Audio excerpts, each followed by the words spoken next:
বান্দার হক বান্দা মাফ না করা পর্যন্ত কিন্তু আল্লাহ মাফ করে না। এই জন্য আপনাদের কথাটা বললাম, আশা করি কথাটা ভালোভাবে আপনারা নিবেন ইনশাআল্লাহ।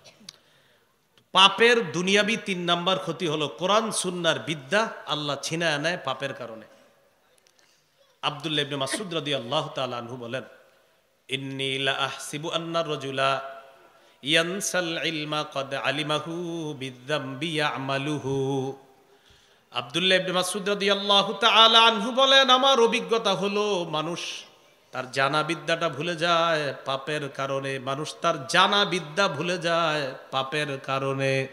মানুষ একটা বিদ্যা জানে, এটা ভুলে যায় পাপের কারণে। কালকে রাতেও আপনার একটা বিদ্যা মুখস্থ ছিল, সকালে এসে বলতেছেন হুজুর রাতেও মুখস্থ ছিল, ঘটনা কি ভুলে গেলাম কেন? আব্দুল্লাহ ইবনে মাসউদ বলেন, মানুষ তার জানা বিদ্যাটা ভুলে যায় পাপের কারণে। হানাফি মাযহাবের ইমাম আবু হানিফা রাহমাতুল্লাহি আলাইহি, কানাল ইমাম আবু হানিফা রাহিমাহুল্লাহ ইযা আশকালাত আলাইহি মাসআলা। ইমাম আবু হানিফা যখন কোন মাসালায় যখন খটকা লাগতো, একটা মাসালায় খটকা লাগছে ওনার, এটা সমাধান আসতেছে না, ক্বালা লি আসহাবিহি আহাদা ইল্লা লিযামবিন ক্বাদ আহদাসতুহু। ছাত্রদেরকে লক্ষ্য করে বলতেন, আমার মনে হয় কোনো গুনাহ হয়ে গিয়েছে, এই গুনাহের কারণে আমার মাসালাটার সমাধান হচ্ছে না। মাসালার সমাধান পায় না, তিনি বলেন আমার মনে হয় কোনো গুনাহ হয়েছে, এই কারণে আমি সমাধান পাইতেছি না। ওয়াকানা ইস্তাগফিরু, তখন তিনি ইস্তেগফার পড়া শুরু করতেন। ওয়ারুবামা কামা সাল্লাহ, কখনো কখনো নামাজের মধ্যে তিনি দাঁড়িয়ে যাইতেন। ফাতান কাশিফা লাহুল মাসআলা, আল্লাহ তাআলার তৌফিকে আবু হানিফার মাসালা সমাধান হয়ে যায়। মাসালার সমাধান পাওয়ার পর ইমাম আবু হানিফা তার ছাত্রদেরকে বলতেন, রাজাউতু আন্নিতিবা আলাইয়া, একটু আগে আমার মাসালার সমাধান হয় নাই, আমি ইস্তেগফার পড়ছি, নামাজ পড়ছি, এখন আমার মাসালার সমাধান পেয়েছি, আর মানি আল্লাহ তাআলা আমার তওবা কবুল করেছেন। একটু আগে মাসালা খটকা লাগছে, তখন আমার মনে হয়েছে, আমার মনে হয় কোনো উলট পালট হয়ে গেছে, ইস্তেগফার পড়লাম, নামাজ পড়লাম, আর মাসালার সমাধান পেয়ে গেছি। আমি আশাবাদী যে আমার রব আমার উলট পালট হয়ে থাকলে এটা মাফ করে দিছেন, এই জন্য মাসালার সমাধান দিয়ে দিছেন। 3 নাম্বার আরেকটা উদাহরণ নেন, ওকি ইবনুল জাররাহ, ইমাম শাফি রহমতুল্লাহ আলাইহির উস্তাদ। কি আজীব উস্তাদ শোনেন। তার ব্যাপারে আলী ইবনুল খশরম রহমতুল্লাহ আলাইহি বলেন, রাআইতু ওকি ইবনুল জাররাহ মা রাআইতু বিয়াদিহি কিতাবান ইন্নামা হুয়া ইয়াহফাযু লিল হিফজ। ওকি ইবনুল জাররাহ ইমাম শাফির উস্তাদ, ইমাম শাফির এই উস্তাদ ওকি ইবনুল জাররাহকে আমি কখনো লিখতে দেখি নাই। মা রাআইতু বিয়াদিহি কিতাবান কত্তু, আমি কখনো তাকে হাত দিয়ে লিখতে দেখি নাই। ইন্নামা হুয়া ইয়াহফাযু, তিনি সব মুখস্থ করে ফেলতেন। লেখাটা সব মুখস্থ করে। তো আমি একদিন জিজ্ঞাসা করলাম, ফাসালতুহু আন দাওয়াইল হিফজি, আমি জিজ্ঞাসা করলাম আপনার মুখস্থর রহস্য কি? আপনি তো লেখেন না, সবাই লেখে, আপনি লেখেন না, মুখস্থ রাখেন কিভাবে? ওকি ইবনুল জাররাহ জবাব দেয়, তারকুল মাআসি, আমি নাফরমানি করি না, যত গুনাহ না করি তত আমার মেধা সাফ থাকে, আর আমার মেধা যত সাফ হয় কোরআন সুন্নাহর নূর তত তৈরি হয়। তারকুল মাআসি, গুনাহ ছেড়ে দেই, আর গুনাহ ছেড়ে দেওয়া এটা হলো মেধা ভালো থাকা। এজন্য মনে রাখবেন ইস্তেগফার বেশি বেশি পড়া, তাহলে গুনাহ মাফ হয়। বেশি বেশি ইস্তেগফার পড়লে গুনাহ ঝরে, আর গুনাহ ঝরলে মেধা বাড়ে। কি বাড়ে? মেধা বাড়ে। এই জন্য ইস্তেগফার বেশি পড়া, গুনাহ কম করা, গুনাহ ছেড়ে দেওয়া। বিশেষ করে মাদ্রাসার ছাত্র যারা, তারা খুব বেশি পরিমাণ ইস্তেগফার পড়া। আপনারা অভিভাবক যারা আছেন, ওই বাচ্চাগুলো যখন মাদ্রাসা থেকে ছুটিতে বাসায় যায়, তাদেরকে কিন্তু সুন্দর পরিবেশ দেওয়া এটা আপনার দায়িত্ব, কর্তব্য। কারণ 7 দিন 10 দিন বাসায় থাকবে, তখন তো আর মাদ্রাসার হুজুর ওর পিছনে ব্যাত নিয়ে হাঁটবে না। তখন আপনি এই 10 দিন তার প্রতি খেয়াল রাখতে হবে, প্রতিনিয়ত সে কোরআন চর্চা করছে কিনা এটা আপনার দেখাশোনা করতে হবে। ভিডিও গেমসে যেন সময়টা নষ্ট না করে, ইলেকট্রনিক মিডিয়ায় যেন আপনার সন্তানের সময়গুলো নষ্ট না হয়। ওই 7 দিন 10 দিন এটা অভিভাবক হিসাবে আপনার দায়িত্ব, কর্তব্য। কথাগুলা কি বুঝে আসছে সবার? ইমাম শাফি রহমতুল্লাহ আলাইহির আরেকজন উস্তাদের নাম মালিক ইবনে আনাস, তিনি ইমাম শাফিকে বলেন, শাফি শোনো, ইন্নাল্লাহা ক্বাদ আলকা আলা কলবিকা নূরা ফালা তুতফিহু বিজুলমাতিল মাসিয়া। ও শাফি, আল্লাহ তোমার অন্তরে নূর দান করেছেন, কোরআনের নূর, হাদিসের নূর, এই নূরটা তুমি গুনাহের অন্ধকার দিয়ে নিভায়া দিও না। একটু সবাই মিলেমিশে বলি, বলেন, তোমার অন্তরে আল্লাহ কোরআনের আলো দিয়েছেন, হাদিসের আলো দিয়েছেন। এই আলো পাপের অন্ধকার দিয়ে নিভিয়ে দিও না। তো পাপের অন্ধকার দিয়ে এই আলো নিভাইতে নিষেধ করলেন। আরেকটা দৃষ্টান্ত নেন, ইমাম শাফি রহমতুল্লাহ আলাইহি তার উস্তাদ ওকি ইবনুল জাররার কাছে গিয়ে বলছে, হুজুর ইদানিং আমি কিছু কিছু জায়গা ভুলে যাই, ঘটনা কি? শাকাউতু ইলা ওয়াকিইন সুআ হিফজি, আমি আমার উস্তাদকে বললাম আমি ইদানিং পড়া ভুলে যাচ্ছি।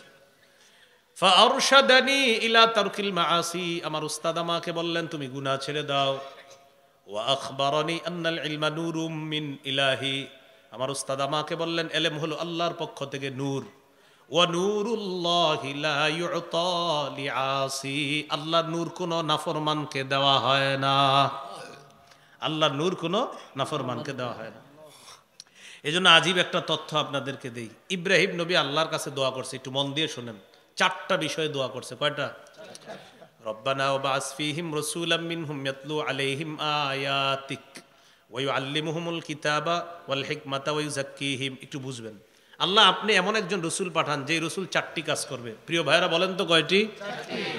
এক নাম্বার, তিনি আপনার কোরআন তেলাওয়াত করবে। দুই নাম্বার, তিনি অন্যকে কোরআন শিখাবে। তিন নাম্বার, তিনি সুন্নাহ শিখাবে। চার নাম্বার, তিনি আত্মশুদ্ধির কাজ করবে। আত্মশুদ্ধির সিরিয়ালটা কয় নাম্বারে বলেন সবাই? তাহলে ইব্রাহিম নবী দোয়া করছে আল্লাহর কাছে এমন একজন রসুল পাঠাইতে যে রসুল কয় কাজ করবে? চার নাম্বার কাজটা কি? আত্মশুদ্ধি। আল্লাহ দোয়াটা কবুল করছেন, তবে দোয়া কবুল করেছেন চারটা বিষয়ই, তবে আল্লাহ সিরিয়ালটা রেখেছেন একটু অন্যভাবে। সুবহানাল্লাহ। আল্লাহ কি বলে দেখেন, ওয়াল্লাযী বা'আসা ফিল উম্মিয়িনা রাসূলাম মিনহুম ইয়াতলু আলাইহিম আয়াতিহি ওয়া ইউযাক্কিহিম ওয়া ইউআল্লিমুহুমুল কিতাবা ওয়াল হিকমা। আল্লাহ বলেন ওয়াল্লাযী বা'আসা ফিল উম্মিয়িনা, তিনি উম্মীদের মাঝে একজন রসুল পাঠিয়েছেন। রাসূলাম মিনহুম, তাদের মধ্য থেকে একজন রসুল, ইয়াতলু আলাইহিম আয়াতি, যিনি তাদের সামনে কোরআন তেলাওয়াত করবে। তাহলে ইব্রাহিম নবীর প্রার্থনা এক নম্বরে ছিল এটাই। চার নম্বরে ছিল কোনটা? আল্লাহ বলেন এখানে দুই নম্বরে ওই যাক্কিহিম, এমন একজন রসুল পাঠিয়েছে যে রসুল এক নাম্বার কোরআন তেলাওয়াত করবে, দুই নাম্বার আত্মশুদ্ধি করবে। ইব্রাহিম নবীর চাওয়া ছিল আত্মশুদ্ধি কয় নাম্বার? আল্লাহ বললেন আত্মশুদ্ধি কয় নাম্বার? দুই নাম্বার। ওই আল্লিমুহুমুল কিতাব, এরপর কিতাব শিক্ষা দিবে।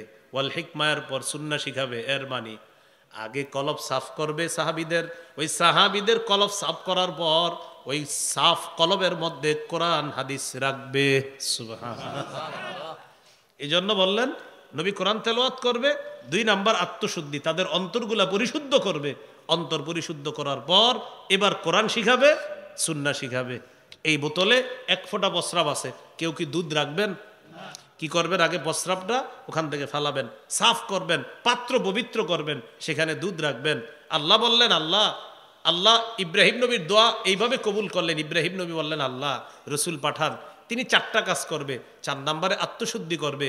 আল্লাহ বললেন ইব্রাহিম আপনার দোয়া কবুল করলাম, চারটা কাজ করবে নবী, তবে সিরিয়ালে এক নম্বরে কোরআন তেলাওয়াত করবে, দুই নম্বর তিনি আত্মশুদ্ধি করবে, তাদের আত্মাগুলা পরিশুদ্ধ করার পর তিন নম্বরে তাদেরকে কোরআন শিখাবে, চার নম্বর তাদেরকে হাদিস শিখাবে।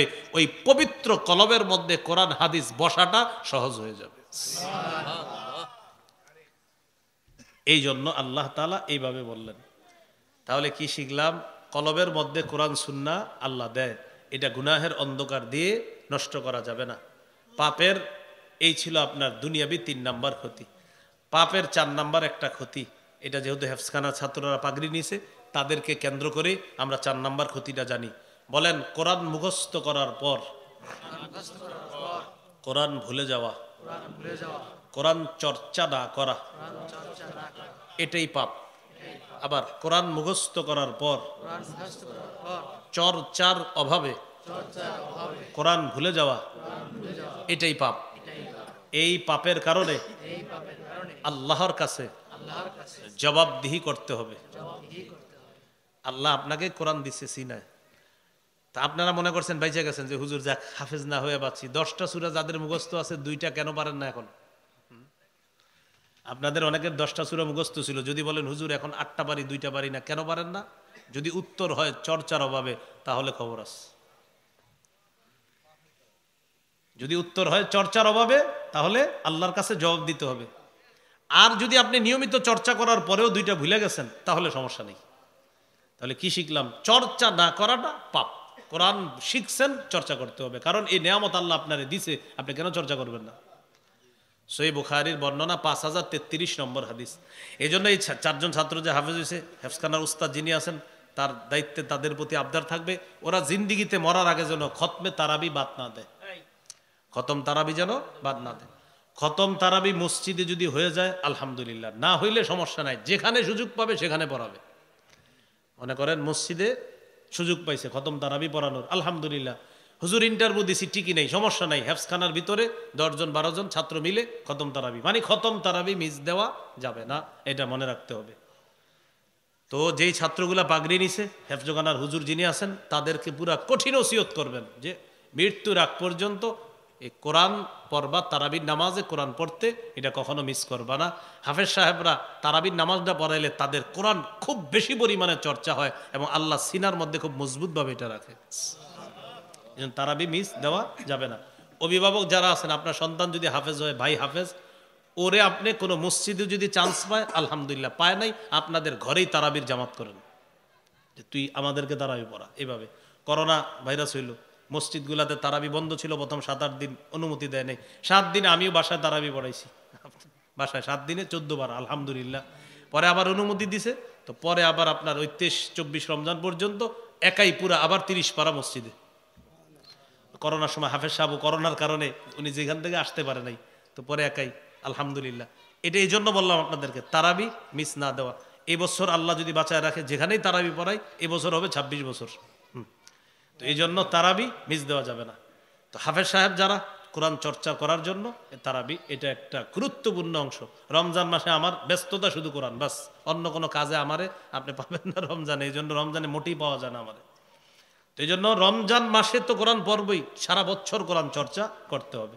সহিহ বুখারীর 5033 নম্বর হাদিসের বর্ণনা, قال رسول الله صلى الله عليه وسلم تعاهدوا القرآن فوالذي نفسي بيده له أشد تفسيا من الإبل في عقلها। রাসূলুল্লাহ সাল্লাল্লাহু আলাইহি সাল্লাম বলেন, তোমরা কোরআন চর্চা করো, আল্লাহর কসম যদি কোরআন চর্চা না করো, বাদনহারা ওট যত দ্রুত তার গলার রশিটা খুলে দিলে ওট পালিয়ে যাবে, এর চেয়ে দ্রুত কোরআন তোমার সিনা থেকে পালিয়ে যাবে তুমি যদি কোরআন চর্চা না করো। আল্লাহ আমাদেরকে হেফাজত করেন। কোন আলোচনায় ছিলাম আপনাদের মনে আছে? প্রকাশ্য পাপ, গোপন পাপ না করা, পাপের শাস্তি দুনিয়াতে কিছু আছে যেগুলো আমরা জানলাম। এই হলো 4 নাম্বার, আল্লাহর 10 ওসিয়তের 4 নাম্বার ওসিয়ত এটা। 5 নাম্বার, ওয়ালা তাকতুলুন নাফসাল্লাতী হারামাল্লাহু ইল্লা বিল হক, অন্যায় ভাবে কাউকে হত্যা করবা না। যালিকুম ওয়াসাকুম বিহি লাআল্লাকুম তাআকিলুন। আল্লাহ তোমাদেরকে ওয়াজ করতেছেন, উপদেশ দিতেছেন, যাতে তোমরা উপদেশ গ্রহণ করো আর বুঝতে পারো ওয়াজগুলা। এই হলো সূরা আনামের 151 নম্বর আয়াতে 5টা ওয়াজ। 1 নাম্বার শিরিক করবা না, 2 নাম্বার পিতামাতার নাফরমানি করবা না, 3 নাম্বার দারিদ্রতার ভয়ে সন্তান হত্যা করবা না, 4 নাম্বার প্রকাশ্য গোপন পাপ অশ্লীলতার কাছে যাবা না, 5 নাম্বার অন্যায়ভাবে কোনো মানুষকে হত্যা করবা না। সূরা আনামের 52 নম্বর আয়াতে 6 নাম্বার দেখেন কি বলে আল্লাহ, ওয়ালা তাকরাবু মালাল ইয়াতীমি ইল্লা বিল্লাতী হিয়া আহসানু হাত্তা ইয়াবলুগা আশুদ্দা। এতিম পরিণত বয়সে পৌঁছার আগ পর্যন্ত এতিমের মালের কাছেও যায় না তুমি। আল্লাহ তাআলা অন্য আয়াতে বলেন, ইন্নাল্লাযীনা ইয়াকুলুনা আমওয়ালাল ইয়াতামা যুলমা ইন্নামা ইয়াকুলুনা ফি বুতুনিহিম নারা ওয়া সায়াসলাউনা সাঈরা। যারা এতিমের সম্পদ আত্মসাৎ করে তারা পেটের মধ্যে আগুন ঢুকায়, তারা জাহান্নামে প্রবেশ করবে। বড় ভাই মারা গেছে, 3-4টা সন্তান আছে, এখন চাচায় খালি চিন্তা করে ভাতিজাদেরকে বুঝাইয়া কলমের খোসায় কেমনে জমিনটা নেওয়া যায়। হ্যাঁ, এরকম যদি চিন্তা ভাবনা করেন তাহলে আপনি কতদিন আর এটা খাবেন? মারা যাওয়ার পরেই শুরু হয়ে যাবে, কিন্তু পেটে আগুন ঢুকাইলেন আর জাহান্নামে প্রবেশ করবেন। বলি না আউযুবিল্লাহ। এতিমের ব্যাপারে খুব সাবধান। 7 নাম্বার, ওয়াউফুল কাইলা ওয়াল মিজানা বিল কিসত, ইনসাফের সাথে পরিমাপ করবা, ওজন করবা। ইনসাফের সাথে পরিমাপ করবা, ওজন করবা। আউফু মানে পরিপূর্ণ দিবা, এর আউফুল কাইলা মানে পরিপূর্ণ রূপে পরিমাপ করো, ওয়াল মিজানা পরিপূর্ণভাবে ওজন করো, বিল কিস্তি ইনসাফের সাথে। তো টোটালটা মিলায় ইনসাফের সাথে পরিমাপটাও পরিপূর্ণ দিবা, ওজনটাও পরিপূর্ণ করে দিবা। এরপরে আল্লাহ অবশ্যই বলছেন, লা নুকাল্লিফু নাফসান ইল্লা উসআহা, আমি সাধ্যের বাইরে কোনো মানুষকে কিছু চাপায়া দেই না। এটার উদ্দেশ্য হলো ওজনের সময় একটু এদিক সেদিক হতে পারে, একটু সামান্য, তা আল্লাহ বলেন এটা মাফ। একটু সামান্য এদিক সেদিক যদি হয়, এটা আমি আল্লাহ তো জানি যে তুমি কি ইচ্ছা করে সামান্য এদিক সেদিক করেছো কিনা, আমি জানি, এটা মাফ। সাধ্যের বাইরে কিছু চাপায়া দেয় না। এখানে পরামর্শ হলো ওলামায়ে কেরামের, আপনি ওজনে ওই একটু বেশি দিয়ে দিন, তাহলে আপনার মনে আর খটকা থাকবে না, যে আমার মনে যেন কোনো খটকা না থাকে, তখন আপনি ওজনে একটু বেশি দিয়ে দিলেন। এখন মানুষ বেশি দিবি দূরের কথা, 1 কেজি আপেল দেয়, এখানেও জালিয়াতি করে, কিভাবে আপনি অবাক হবেন। ওই ঠোঙ্গার এই পাশে একটা আপেল রেখে দেয়, তো রাখার পরে তো ঠোঙ্গাটা যখন আপনার দিবে, আস্তে আপেলটা সরায় দেয় আর ঠোঙ্গাটা আপনার দিয়ে দিচ্ছে। তো এটা তো ঠিক হলো না, আপনি বেশি দিবেন দূরের কথা, এখানে যে কাজটা করলেন এটা অন্যায় করলেন। এটা আল্লাহ সূরা আন-নামের 152 নম্বর আয়াতে বললেন যে সাবধান, পরিপূর্ণ দিলে পরিপূর্ণ দিতে হবে আপনার ওজন। তো এই জন্য বললাম, যদি আপনি মনরে শান্ত করতে চান একটু বেশি দিয়েন, কম দিয়েন না।